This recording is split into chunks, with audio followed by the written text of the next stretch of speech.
I'm not angry. Berlatar di masa depan yang tidak terlalu jauh, kisah akan berfokus pada seorang pria bernama Ben Richard yang membawa serta putri kecilnya ke hadapan mantan atasannya dengan harapan bisa diizinkan kembali bekerja. Namun karena Ben dikenal temperamen dan sering mengambil keputusan yang sulit ditebak, si bos pun agak riskan untuk menerima Ben kembali meski beliau sebenarnya tidak tega melihat putri kecilnya yang sedang sakit demam. I brought her. To stop myself from bouncing your fate. Next. It's okay. Setibanya di rumah, Ben yang sudah tidak punya uang speser pun hanya bisa menenangkan putrinya sembari menonton acara televisi yang menayangkan berbagai acara game show mematikan yang berhadiah uang, yang mana pada tahun itu stasiun TV diperbolehkan untuk menampilkan adegan berbahaya dan mematikan, imbas dari pemerintahnya yang sepenuhnya sudah dikuasai oleh para cukong dan kaum kapitalis. We've got the cash if you've got the balls. Don't miss the final run of the season. Here. Okay. Mommy's here.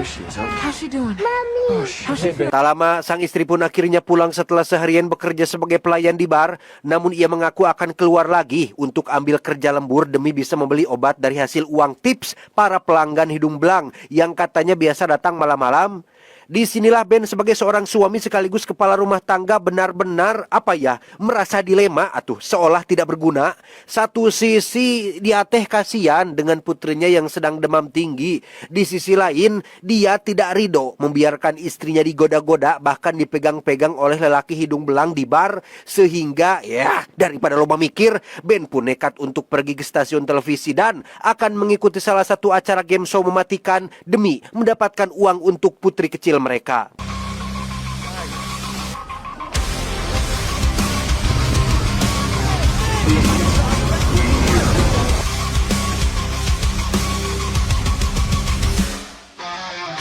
Setibanya di gedung stasiun televisi, Ben pun memasuki antrian panjang menuju bagian pendaftaran dan tak sengaja terlibat sedikit keributan dengan pihak keamanan gara-gara menolong seseorang yang hampir jatuh pingsan. I said step back now. Mouth closed. Tak cukup sampai situ saja, Ben lagi-lagi amarahan saat petugas pendaftaran enggan menjawab pertanyaan dan terus saja menyerocos membacakan keterangan sampai akhirnya You mentioned my daughter again. beruntung hal itu tidak jadi masalah dan Ben langsung diterima untuk mengikuti tes fisik dan kepribadian. Berkat pengalaman bekerjanya yang sebagian besar melibatkan pekerjaan fisik, Ben berhasil melewati semua tes fisik, bahkan tubuhnya mampu bertahan dari tongkat listrik ketika terlibat keributan dengan pihak keamanan. Obedience. Never. Son. Useless. Tak hanya tes fisik, Ben juga harus melewati semacam tes psikologi di mana penanya sampai mengatakan bahwa Ben adalah orang paling marah yang pernah mengikuti audisi acara ini. Final assessment.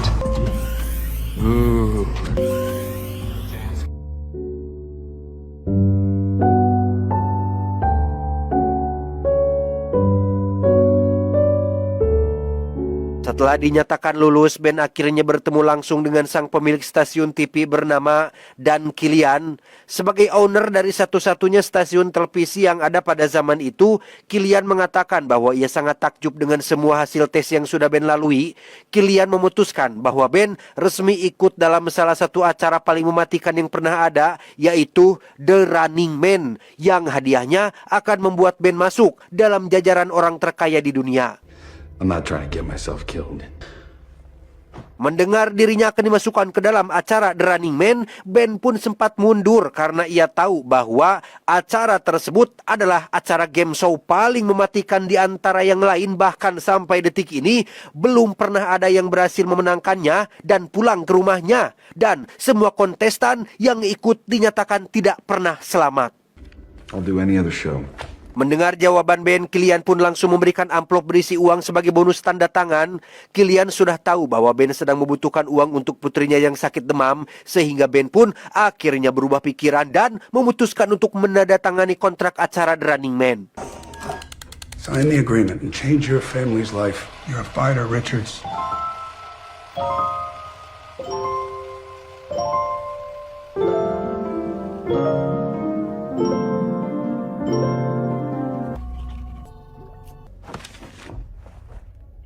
Keluar dari ruangan Kilian, Ben langsung disambut oleh seorang agen yang bertugas untuk melindungi keluarga kontestan dari ancaman. Selama acara berlangsung, keluarga para kontestan akan dipindahkan ke tempat tinggal yang lebih aman, mengingat hadiah utama dari acara ini sangat-sangatlah besar yang berpotensi memancing siapa saja untuk merampok atau berbuat jahat pada keluarga kontestan. Ben pun menitipkan uang tadi kepada si agen, kemudian melakukan panggilan video untuk sekedar minta doa kepada istrinya yang sebenarnya sang istri sangat amat tidak setuju dengan keputusan Ben mengikuti acara The Running Man. I'm on the Running Man.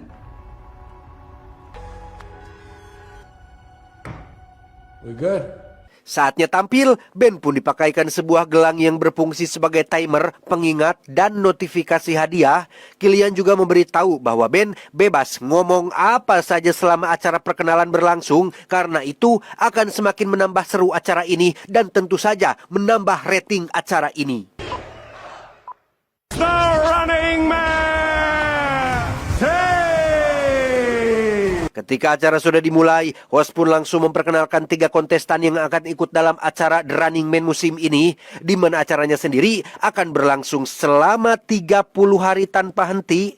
Sesuai judulnya, yaitu The Running Man. Para kontestan harus berlari dari kejaran para hunter yang akan terus memburu mereka.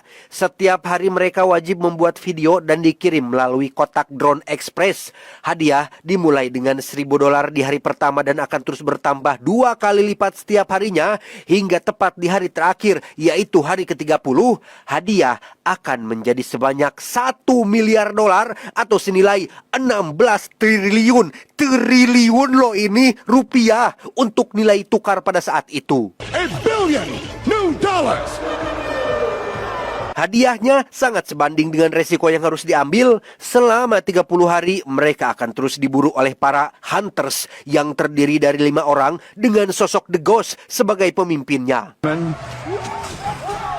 Yang paling menganjingkan dari acara ini adalah ketiga kontestan sengaja di framing jelek supaya netizen jadi benci. Mereka digambarkan sebagai sampah masyarakat yang memang pantas mati. Namun dari semua itu yang paling membuat Ben marah besar adalah ketika keluarganya ikutan dibawa-bawa lengkap dengan istrinya yang di framing sebagai wanita malam yang suka foya-foya. I think it's time for... Setelah perkenalan selesai, Ben dan 2 kontestan lain pun masuk ke dalam tabung kaca untuk memulai permainan dan... Dengan dibekali sejumlah uang untuk bertahan selama 30 hari ke depan, Ben langsung mengganti pakaian dan berlari sejauh mungkin. Yang semua orang tidak tahu adalah Ben punya kenalan seorang pemilik toko senjata api ilegal yang juga menyediakan jasa pembuatan identitas palsu sehingga... Oh, lay low with my own kind? Dengan KTP palsu dan penyamaran barunya, Ben berencana pergi keluar kota berharap bisa aman dari kejaran 5 hunters. Namun acara The Running Man merupakan acara paling terkenal pada saat itu sehingga wajah dan nama lengkap Ben terpampang jelas di hampir semua di media elektronik yang ada di seluruh kota.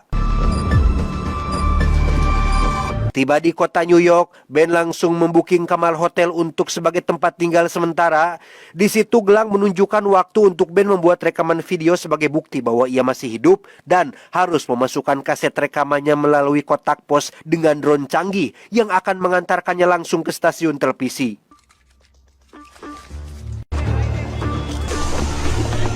Keesokan paginya ketika Ben baru bangun, ia melihat berita tentang 1 dari 3 kontestan yang langsung ketahuan oleh para hunter. Entah polos, belegug, atau memang disengaja, kontestan tersebut tidak memakai penyamaran sama sekali yang membuat para hunters bisa dengan mudah menghabisinya. Jesus, Tim. That's 1 down and 2... Tersisa 2 kontestan lagi. Ben memutuskan untuk pindah tempat tinggal tapi memperpanjang dulu kamar hotelnya, berharap itu akan dapat mengelabui para hunters. Ben kemudian menemui orang random di jalanan, seorang kakek-kakek yang jarang nonton televisi untuk membeli kamar kontrakan murahnya, berikut dengan jaket lusuh yang dikenakannya. Thanks.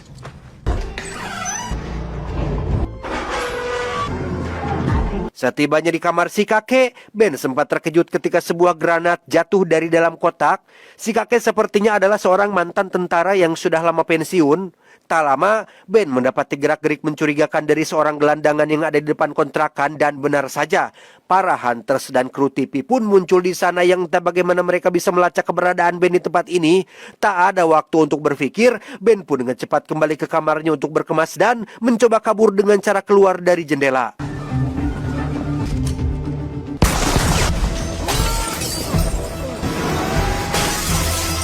Dan ya, Ben terpaksa lompat masuk ke dalam kamar salah satu penghuni kontrakan dan langsung naik lift untuk pergi ke lobi. Namun karena liftnya sedang rusak, ia justru harus terjebak di dalam sana tepat saat The Ghost alias ketua The Hunter muncul. Sehingga Ben dengan cepat melemparkan granat yang tadi ia temukan, tetapi akibat granat yang meledak di atas lift, Ben pun harus mendarat di gudang bawah tanah gedung ini. Ben pun membakar sejumlah majalah untuk mengecoh para hunter, kemudian kabur melalui lubang yang mengarah ke terowongan bawah tanah setelah melihat beberapa ekor tikus yang juga kabur melalui lubang tersebut.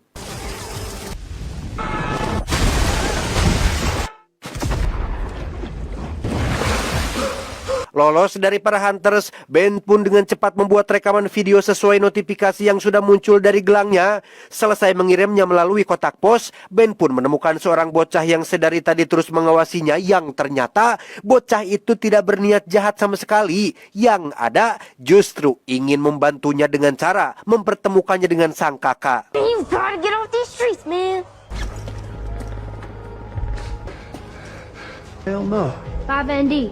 Just a shocking amount of destruction. Berlokasi di tempat tinggal si bocah, Ben pun berkenalan dengan si kakak yang bernama Bradley. Berbeda dengan warga sipil lain yang memburu hadiah atas kepala si Ben, Bradley merupakan sosok revolusioner yang menentang pemerintahan, termasuk acara The Running Man yang terlalu banyak kecurangannya. Di sini Bradley akan membantu Ben untuk bagaimana caranya bisa bertahan sampai 30 hari tanpa ketahuan, karena inti daripada permainan The Running Man adalah Anda hanya perlu bertahan selama 30 hari, entah itu dengan terus berlari tanpa henti atau bersembunyi di tempat aman yang tidak diketahui oleh siapapun. Welcome to the pulpit. They can find anyone, anytime. Rest in pieces.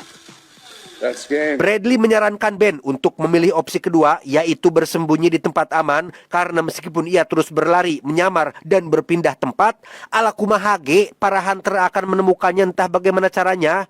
Alasan kenapa Bradley mau membantu Ben adalah Bradley sudah cukup muak dengan para penguasa zolim yang selalu membuat aturan-aturan curang yang hanya menguntungkan mereka. Salah satunya adalah Killian yang tidak pernah puas memeras darah para kontestan hanya untuk menambang rating acara TV-nya. I'm working on it. Satu lagi, bukan Bradley yang akan membantunya, melainkan teman Bradley yang tinggal di sebuah pedesaan atau kota kecil, sehingga perannya di sini hanya untuk sebagai perantara yang akan membantu Ben pergi menemui sosok tersebut. Sebelum pergi, mereka pun nonton TV dulu untuk melihat perkembangan acara terkini, di mana Ben akan sangat amat dibuat terkejut sekaligus marah besar ketika rekaman videonya sudah direkayasa menggunakan teknologi AI. Ini benar-benar fitnah akhir zaman ketika Ben yang curhat tentang keresahannya dibuat seolah-olah ngomong kasar dan menghina semua orang. Bahkan yang lebih parah lagi adalah Killian memanipulasi kematian beberapa petugas polisi seakan-akan tewas dalam kejadian ledakan yang terjadi tadi malam. Now you know how it felt when Daddy did it to someone else. I want him gone. Hal itu sontak memicu amarah semua orang yang membuat para preman lokal dan warga sipil melakukan perburuan sweeping di jalan-jalan. Tak punya banyak waktu lagi, Bradley dan adik pun langsung memasukkan Ben ke dalam bagasi untuk diantarkan ke stasiun kereta api. Richard's left.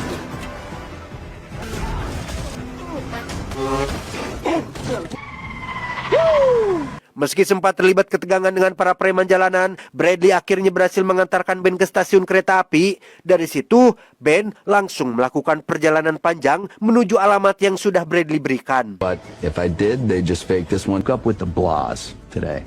Hari ke-10, Ben akhirnya tiba di kota kecil yang menjadi tempat tinggal si teman. Ben yang sedang menginap di salah satu motel pun melihat kontestan kedua yang ternyata masih bertahan. Tapi bedanya, ia tidak berlari dan kabur, melainkan memilih untuk menghabiskan uang bekalnya dengan cara pesta dan berfoya-foya. Go off, neighbor. Menyamar sebagai pendeta tunanetra, Ben langsung check out tepat malam hari ketika situasi sedang sepi. Dikira akan aman dari pusat perhatian, seorang petugas sampah pun hampir memorgoki Ben memasukkan kaset rekamannya ke dalam kotak pos. Dan tiba-tiba lagi, Ben harus berlari cukup cepat untuk menghindari kejaran para pemuda lokal setempat, di mana ia berhasil lolos setelah lompat melewati kereta yang sedang lewat dan tiba di pedesaan. Ben tak sengaja melihat sejumlah warga yang sedang menonton acara The Running Man di layar tancap. Di situ si kontestan kedua akhirnya ketahuan oleh para hunter, diburu secara brutal dan berakhir di tangan dua warga sipil yang membakarnya hidup-hidup. He survives till midnight since season 1. Hari ke-13 setelah berjalan kaki cukup jauh, Ben akhirnya sampai di rumah teman Bradley yang bernama Elton. Tak banyak basa-basi, Elton memberitahu Ben tentang tiang lampu yang tersebar di seluruh negeri. Semua tiang lampu sudah dimodifikasi dengan alat pengenal wajah dan pelacak DNA, sehingga kemanapun Ben atau kontestan lain kabur, Killian dan antek-anteknya akan selalu bisa menemukan mereka dengan sangat mudah. Seperti yang sudah Bradley jelaskan sebelumnya, satu-satunya cara untuk memenangkan acara ini adalah dengan bersembunyi sampai hari ke-30. Ben akan bersembunyi di dalam bunker rahasia milik mendiang ayah Elton, dan untuk video rekaman yang harus dikirim per hari, Ben hanya perlu merekamnya sekaligus dengan background berbeda-beda yang sudah Elton siapkan, sehingga apalagi Ben akan mencetak sejarah sebagai pemenang pertama dalam game show paling mematikan di dunia. This country's ready to blow, and you're the initiator.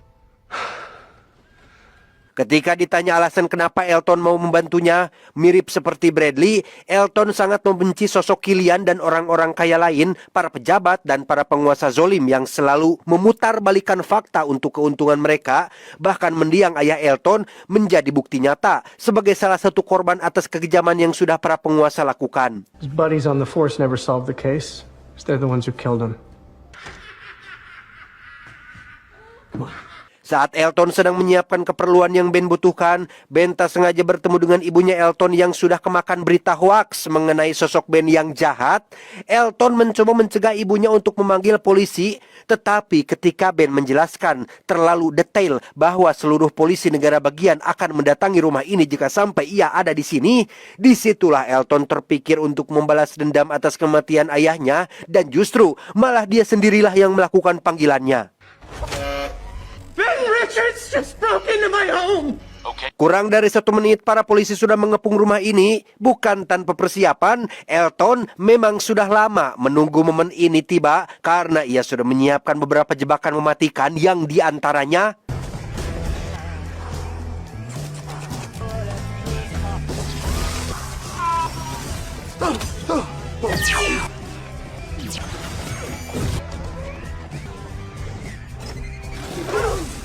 setelah menyembunyikan ibunya di ruang aman, Elton pun membawa Ben ke terowongan bawah tanah. Tapi tiba-tiba,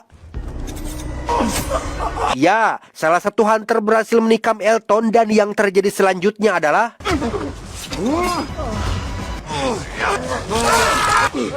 tepat saat Ben berhasil mengalahkan anggota The Hunter, Killian pun melakukan panggilan khusus untuk Ben yang memintanya untuk segera menghabisi si anggota The Hunters tepat di depan kamera.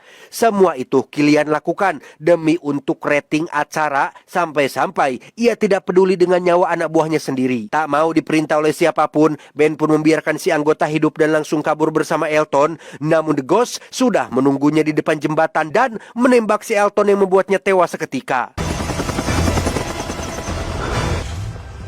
Di depan ada The Ghost, di belakang ada si anggota yang mengejar. Ben melihat beberapa peledak yang Elton bawa di dalam mobil hingga ia terpikir untuk melakukan aksi nekat, yaitu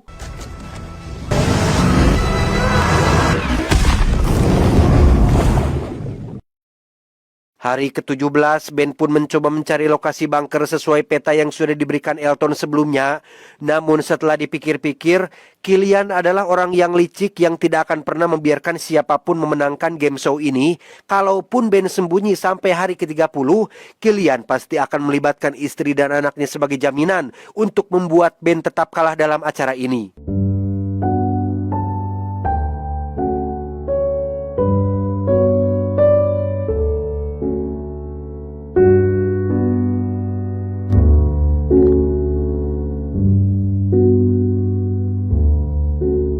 Capek terus kabur dan sembunyi, Ben memutuskan untuk muncul dan akan mendatangi Killian secara langsung. Secara kebetulan, Ben melihat seorang pengendara bernama, kita panggil saja Yuli, yang merupakan warga sipil dari kalangan menengah ke atas yang akan Ben manfaatkan untuk mengantarkannya ke pusat kota.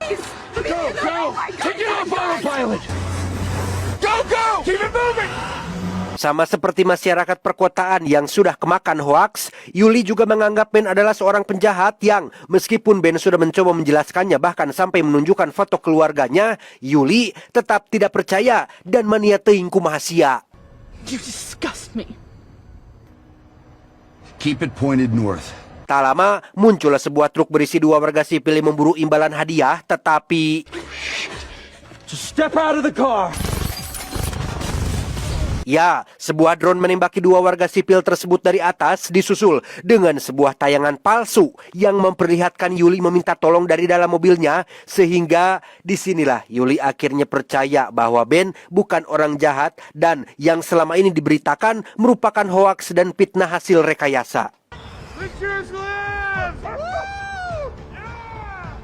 Setibanya di ujung jalan, sudah ada The Ghost yang membuat barikade untuk menyambut kedatangan Ben. Alasan kenapa mereka tidak menyerang adalah karena acara ini belum dimulai. Entah apa yang sedang Ben rencanakan, ia mengaku membawa sebuah peledak bernama BFE-20 yang merupakan bahan peledak industri yang dapat menguapkan apapun dalam radius setengah mil. Jika tidak ingin acara ini cepat selesai, Ben meminta disiapkan sebuah pesawat mewah, 2 buah parasut, 1 piring kulub suuk, dan segelas bajigur yang masih panas. So what's our plan? They'll never let me win, so I won't have to act. Ketika akan naik pesawat, Ben kembali melakukan permintaan, yaitu agar The Ghost membuka topengnya, yang karena Killian tidak mau Ben meledakkan bomnya, The Ghost pun disuruh untuk segera melakukannya.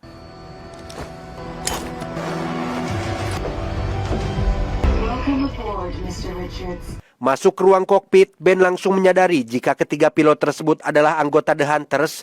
Ben sama sekali tidak mengkhawatirkan hal itu. Ia justru meminta agar pesawat terbang menuju landasan di pusat kota yang terdekat dengan gedung stasiun televisi.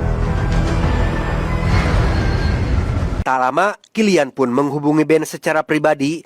Di situ Killian sudah tahu bahwa Ben hanya menggertak. Pintu pesawat ini dilengkapi dengan scanner yang memperlihatkan jika benda yang Ben bawa dalam sakunya bukanlah peledak, melainkan hanya sebuah tas milik Teh Yuli. Acara akan live dimulai 6 menit lagi. Sebelum itu, Killian menawarkan sebuah kesepakatan menarik, di mana Ben harus menghabisi The Ghost dan 3 Hunter dengan sebuah pistol yang sudah disiapkan dekat mesin kopi. Lagi-lagi, semua itu Killian lakukan demi menambah rating acaranya supaya lebih seru dan tidak membosankan. Killian berencana untuk menjadikan Ben sebagai sosok Hunter baru dan akan dibayar sebesar $5 juta setiap tahunnya. Richards, and this is why we want to offer you your own show. Masih dengan alasan yang sama, yaitu tidak mau diatur-atur. Lagian Ben juga tidak punya masalah personal dengan The Hunters. Ben pun langsung menolak tawaran tersebut sehingga membuat Killian terpaksa harus menunjukkan sebuah video mengerikan ketika The Ghost dan 3 Hunter tanpa izin menyatroni rumah aman istri dan anak Ben dengan alasan sebagai balas dendam atas kematian salah satu rekan mereka sewaktu kejadian di jembatan. I'm sorry, Ben.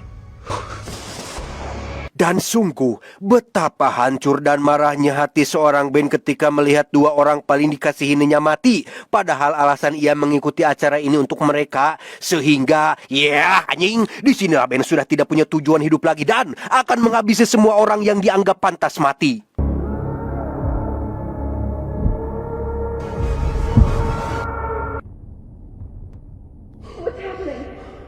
Tanpa pikir panjang, tepat saat acara sudah dimulai dan kamera-kamera drone sudah live, Ben langsung pergi ke dapur untuk mengambil pistol dekat mesin kopi dan dengan cepat membrutal menghabisi 3 Hunter yang ada di depan. Berkat campur tangan Killian mengendalikan pesawat dari jarak jauh, Ben pun dibantu menang menghabisi 3 Hunter tersebut. Giliran The Ghost yang berada di belakang, Ben akan menghadapi bos terakhir dari semuanya dan tiba-tiba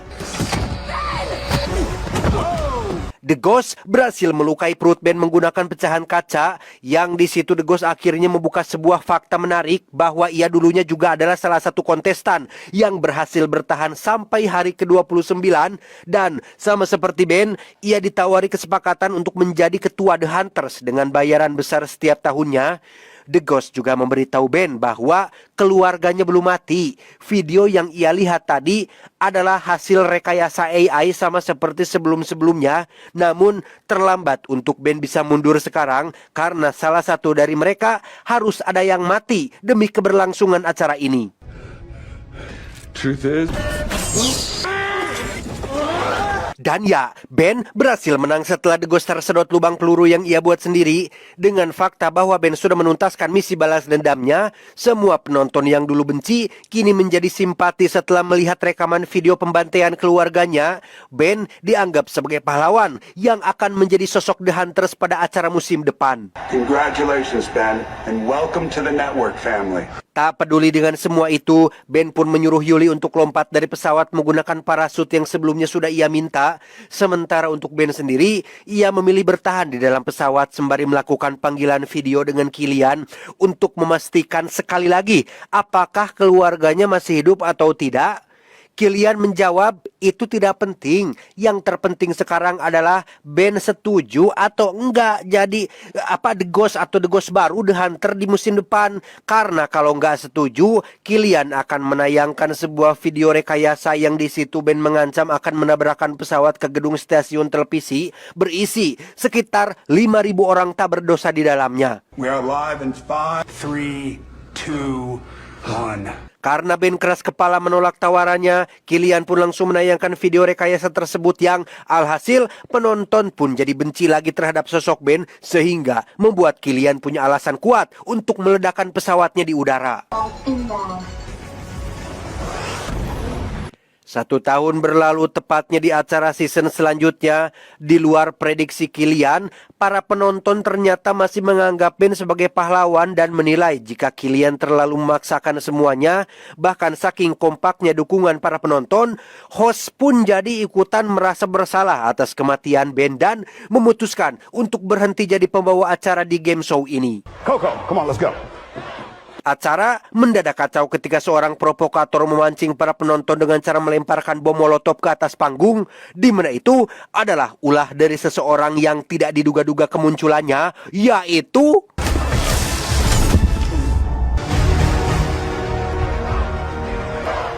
ya, Anda tidak salah lihat.